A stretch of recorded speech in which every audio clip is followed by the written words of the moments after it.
सो पहले हमने पढ़ा लैक्टोज ऑपरॉन या लैक ऑपरॉन, जो कि इंड्यूसिबल था। इंड्यूसिबल का क्या मतलब है कि जो लैक्टोज है वो ऑपरॉन को इंड्यूस करवा रहा है, यानी कि यूजुअली वो ऑपरॉन क्या रहता है, ऑफ स्टेट में रहता है।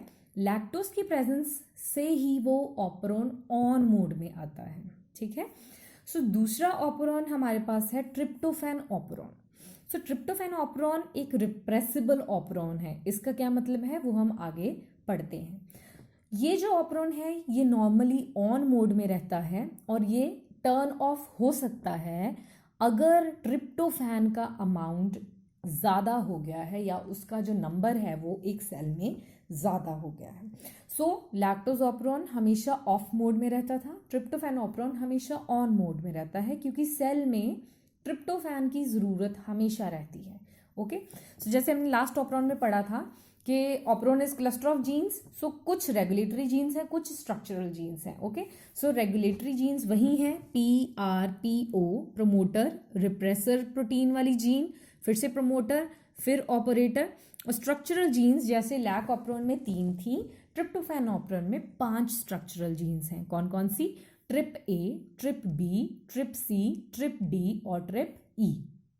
ओके, सो इस केस में देखिए क्या है कि जो हमारा ये ऑन मोड ऑफ ऑपरॉन की हम बात कर रहे हैं कि जो रिप्रेसर प्रोटीन है वो ट्रांसक्रिप्शन और ट्रांसलेशन के बाद एक प्रोटीन बना रहा है जो कि एपो एंजाइम है। एपो एंजाइम का मतलब है कि ये इनएक्टिव है, ये अभी एक्टिव नहीं है, जिसके कारण ये ऑपरेटर के साथ बाइंड नहीं होगा।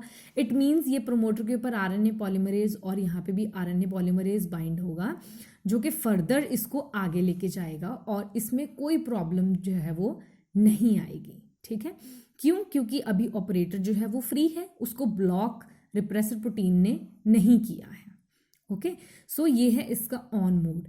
तो अगर ये आरएनए पॉलीमरेज आगे जाएगा तो फर्दर इसकी आगे ट्रांसक्रिप्शन और ट्रांसलेशन होगी, जिसके कारण ये पांचों की पांचों जीन्स जो है वो ट्रांसक्राइब होकर फिर ट्रांसलेट होंगी और ट्रिप्टोफैन सिंथेटेज बनाएंगी। ओके, सो ट्रिप्टोफैन सिंथेटेज क्या करता है? ट्रिप्टोफैन को प्रोड्यूस करेगा। और tryptophan, as we know, it is required by the bacterial cell. It is always required by the bacterial cells. So in any case, अगर tryptophan के molecules या उसका नंबर ज़्यादा हो गया है rather than which is required by the cell, तो उस कंडीशन में क्या होगा, जो ट्रिप्टोफैन है वो खुद ही एक रिप्रेसर की तरह काम करेगा। वो किस तरह करेगा?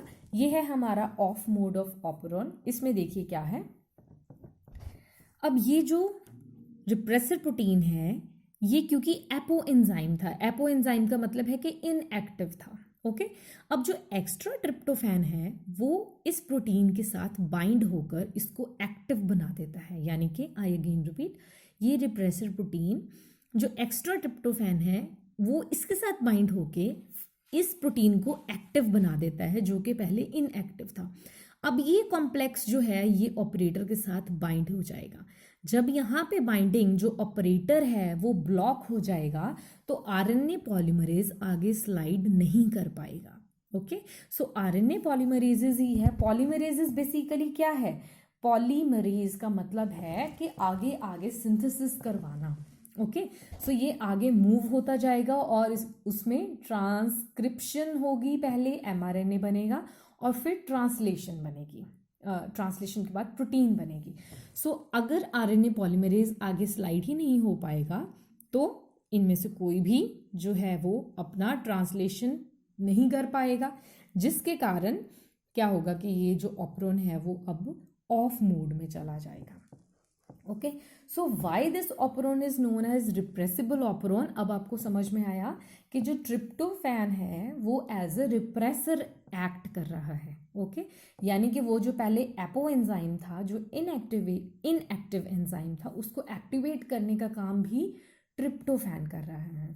और सो ये हमारा हो गया of mode of operon. Okay, so in other words I can summarize this operon as कि जो रिप्रेसर प्रोटीन है वो इनएक्टिव है, that act as apoenzyme, उसको एक्टिवेट करता है ट्रिप्टोफैन का एक कॉम्प्लेक्स, जब प्रोटीन और एक्स्ट्रा ट्रिप्टोफैन एक कॉम्प्लेक्स बनाता है उसके बाद वो ऑपरेटर के साथ बाइंड होगा और आगे उसकी फर्दर मूवमेंट नहीं होगी।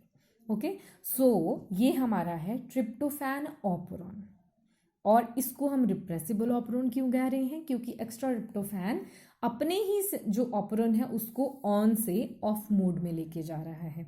वेयर एज जो हमने लैक्टोज ऑपरॉन पढ़ा उसको हम इंड्यूसिबल क्यों कह रहे थे, कि जब अगर मीडिया में लैक्टोज ही नहीं प्रेजेंट होगा तो सेल अपनी एनर्जी क्यों वेस्ट करेगा for the expression of these genes. ठीक है, तो अगर लैक्टोज आएगा यानी कि लैक्टोज इंड्यूस कर रहा है ऑपरॉन को ऑफ से ऑन मोड के लिए। ओके, तो इस केस में क्या होगा कि हमने पहले जैसे डिस्कस किया था, परमेज एंजाइम एंट्री करवाएगा लैक्टोज की, और अगर हम सोचें इसको कि हाँ अगर तो परमेज वाई एनकोड करेगा तो सेल में परमेज कहाँ से आया, तो एवरी टाइम हमने पहले पढ़ा था कि एवरी टाइम एक सेल के पास परमेज एंजाइम थोड़ा मॉलिक्यूल्स होते हैं और वो लैक्टोज को एंट्री करवा के उसका जो एक नया कन्वर्जन होता है एलोलैक्टोज के साथ, ये एलोलैक्टोज जो है वो इनहिबिटरी प्रोटीन के साथ बाइंड हो जाता है, जिसके कारण जो आपका ऑपरेटर है वो अब फ्री है।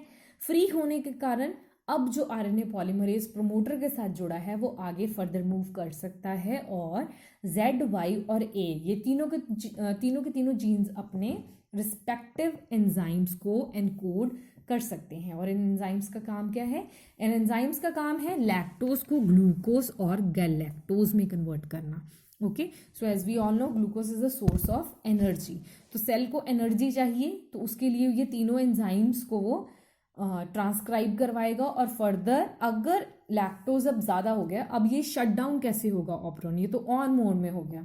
सो एट लास्ट जो एलोलैक्टोज यहाँ पे बाइंड हो चुका था इनहिबिटरी प्रोटीन के साथ, ये भी ब्रेक डाउन हो जाएगा। ठीक है, और फाइनली इनहिबिटर रिलीज हो जाएगा क्योंकि वो फ्री हो जाएगा, और फिर से वो फ्री होकर ऑपरेटर के साथ बाइंड हो जाएगा, और इस प्रकार जो वो ऑपरॉन है वो ऑफ मोड में चला जाएगा। So this was all about the two operons. One is lactose operon, which is inducible, and other one is tryptophan operon, which is repressible.